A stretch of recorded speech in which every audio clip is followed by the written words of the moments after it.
구역 강론 38번째 시간으로 화택귀에 대해서 살펴보도록 하겠습니다.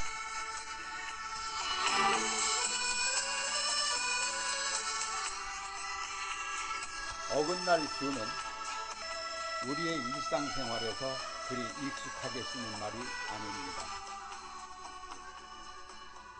서로 등진다는 뜻이 있는데 모두 위에 불이 있으니 서로 화합되고 융합될 리는 없을 것입니다. 어긋날 규라는 글자는 눈목자를 의부로 하고 규자를 성부로 하는데 개는 반목할 개와 서로 뜻이 통합니다. 그러니까 서로 눈을 부라리고 반복하는 것입니다. 우리가 흔히 쓰는 괴리라는 말과 일맥상통합니다. 괴의 모양을 보면 불과 못으로 이루어져 있고 서로 괴리되는 성격을 지니고 있습니다. 리는 중녀, 태는 소녀, 성숙치 못한 여자 둘이서 같이 살면 반드시 반목이 옵니다. 자취도 같이 하기 어렵습니다. 상꾀인 불은 점점 염상을 하여 위로 타오릅니다. 그러니 화와 택은 성질이 괴리됩니다. 이것은 인정이 서로 괴리된다는 뜻도 되고 규의 괴는 반목으로 하여 화합하지 못하는 상황에 인간이 어떻게 처해야 할지 그 도리를 설파하고 있습니다. 화택규는 어긋날 규를 말합니다. 위에는 불이고 아래는 못입니다. 규는 서로 등지다, 노려보다, 사팔론이라는 뜻이 있는데요. 불은 타오르면서 위로 올라가고 연못의 물은 낮은 쪽으로 흘러갑니다. 서로 등지 어긋나 떨어지므로 규를 괴 이름으로 하였습니다. 괴상으로 보면 다음과 같습니다.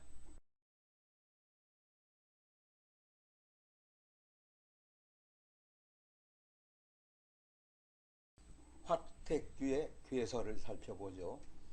서로 증오하고 상반되는 격으로 규라 하였습니다. 또 규는 음을 뜻하므로 남녀 모두 이성관계에 조심하도록 해야 하며 적의를 품는 논쟁을 일으키기가 쉽습니다. 시어머니와 며느리의 관계이기도 하고 항상 원만한 대인관계를 갖도록 노력해야 합니다. 총설은 본래 물과 불은 상극이므로 인연이 없고 세 가지 큰 위협을 만나 어려움에 빠진 것과 같으며 천추의 한이 길이길이 끊이지 않아 피로소 모래사장을 물들이는 백골의 혼이 되는 형국입니다. 운세는 만사가 망상에 생겨 반목하고 떨어지는 시기입니다. 독단을 피하고 윗사람이나 경험이 풍부한 분별이 있는 인물에게 의논하는 것이 좋습니다. 재물과 사회적인 측면으로는 저축할 정도는 되나 부부의 이별운이 있으며 유행성 질병에 취약하고 직업에 안정성이 없어 직업을 자주 변동하게 됩니다. 건강 측면으로는 바쁘기 때문에 몸에 피로하기 쉽습니다. 특히 혈액순환, 심장병, 변비 등 표면상으로는 알 수 없는 병에 걸리기 쉽습니다. 고혈압인 사람은 무리한 잔업은 피하는 것이 좋습니다. 사회적으로는 동료나 친구와의 충돌이 많습니다. 역지사지라고 하고 독단은 피하는 것이 좋습니다. 화택규의 괴상을 살펴보도록 하겠습니다. 규, 소사, 길.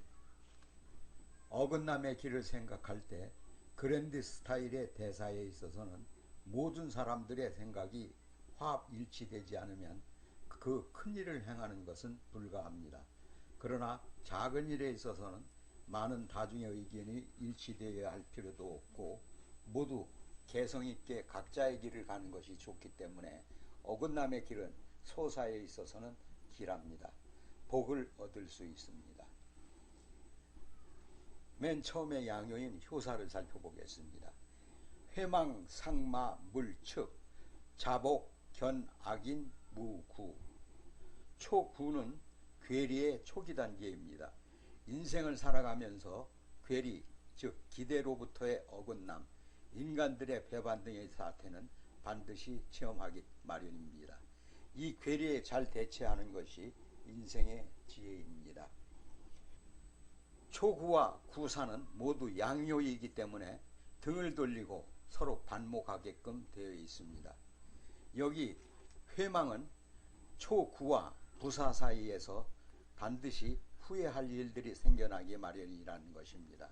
그런데 그러한 후회스러운 일이 일어나지 않습니다. 왜냐하면 초구는 위가 정하고 때묻지 않은 양강의 사람이기 때문에 경거망동하지 않습니다. 지긋하게 자기 자리에 머물러 전진하지 않습니다.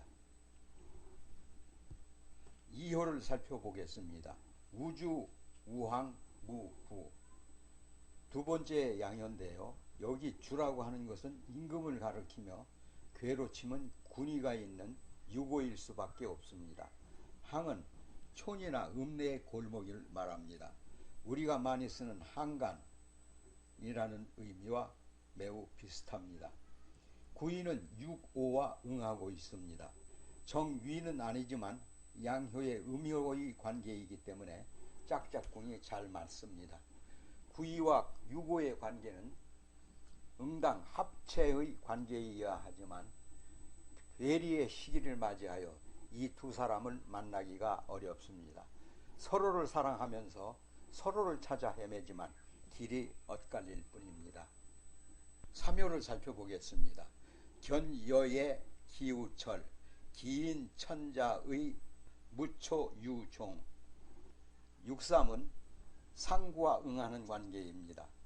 이 6.3의 효사는 6.3이 이 괴리의 난세 속에서 상구를 만나러 가는 어려운 역경을 그리고 있습니다. 6.3은 구의와 응하지만 둘 다 자체에 문제가 있습니다. 6.3은 음유부중정하고 상구는 또 부중한 데다가 음효의 양효인이 부정할 수밖에 없습니다. 6.3과 상구는 만나야 할 운명이면서도 괴리 시대에 있기 때문에 서로를 시의하고 서로를 쉽게 받아들이지 못합니다. 그래도 6.3은 수레를 타고 상구에게로 여정을 떠납니다. 그런데 그 수레는 아래에 있는 구의에 의하여 빠꾸를 당하고 있습니다. 구의가 뒤에서 끌어당기는 것입니다. 그리고 이 수레를 끌고 전진하는 손은 구사에 의해서 저지당하고 있습니다. 음유한 세력이 구의 구사의 이강부정의 세력에 의하여 전진할 수 없는 고통을 당하고 있습니다. 6.3은 상구와 화합할 수 있는 길이 막히고 두절된 상태에서 그 사람은 이마에 문신을 당하고 코를 베이는 형을 당합니다. 고난의 극치입니다. 특별히 죄도 없는데 단지 늦게 도착한다는 이유만으로 그런 무실의 형벌까지 받게 되는 것. 그러나 결국 진인심과 본의의 성실함은 승리하게 되어 있습니다. 초기에는 아군만 가득하지만 결국 나중에는 유종의 미가 됩니다. 상구와 만나 소통이 이루어집니다. 괴뢰의 시대에 어렵게 소통을 만들어가는 사람들의 이야기입니다. 네 번째 양요를 살펴보죠. 규고, 우원부, 교부, 려, 무구. 구사는 대신의 자리입니다. 그러나 응효의 자리에 있는 초구 또한 양효이기 때문에 서로 감흥을 일으키지 않습니다. 그래서 구사는 모든 사태로부터 괴리되어 고독해질 수밖에 없습니다. 그러나 대신으로서 일을 하려면 반드시 동지를 필요로 합니다. 5효를 살펴보겠습니다. 회망, 궐종, 서부, 왕, 하, 구. 다섯 번째 음효인데요. 6.5는 음효하면서 양의 위에 앉아 있으니 부정합니다. 그러면서 존위의 책임을 지고 있으니 후회할 일이 많이 생길 수밖에 없습니다.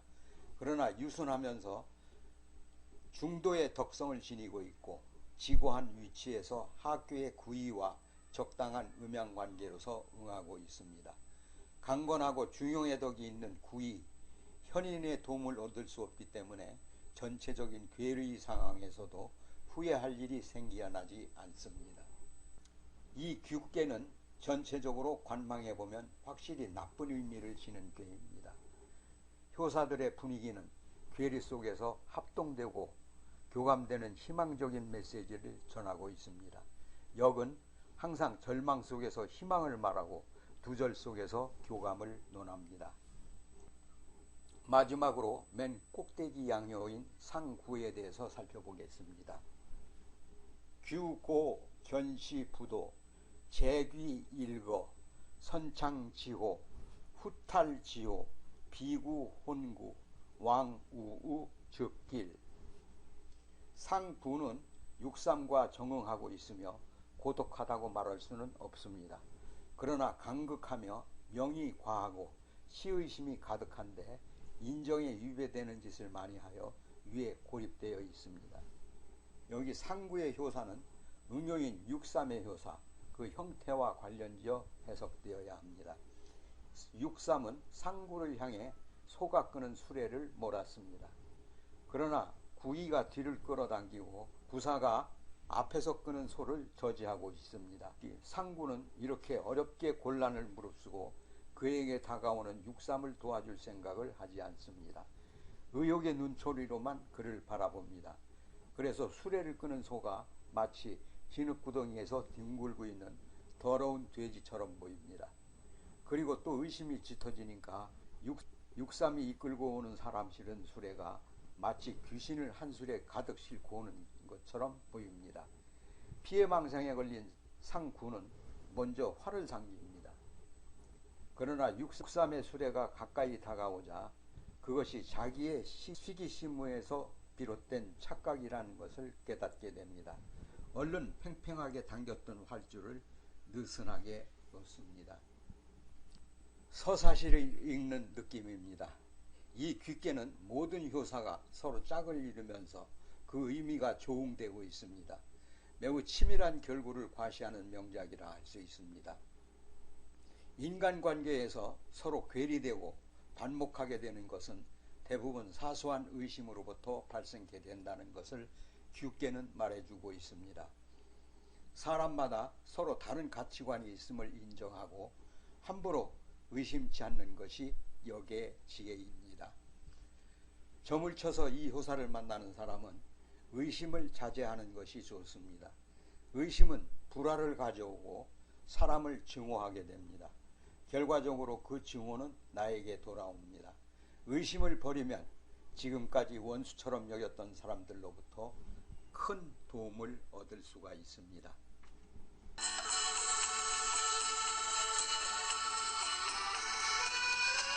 지금까지 주역의 38강인 화택귀에 대해서 살펴봤습니다.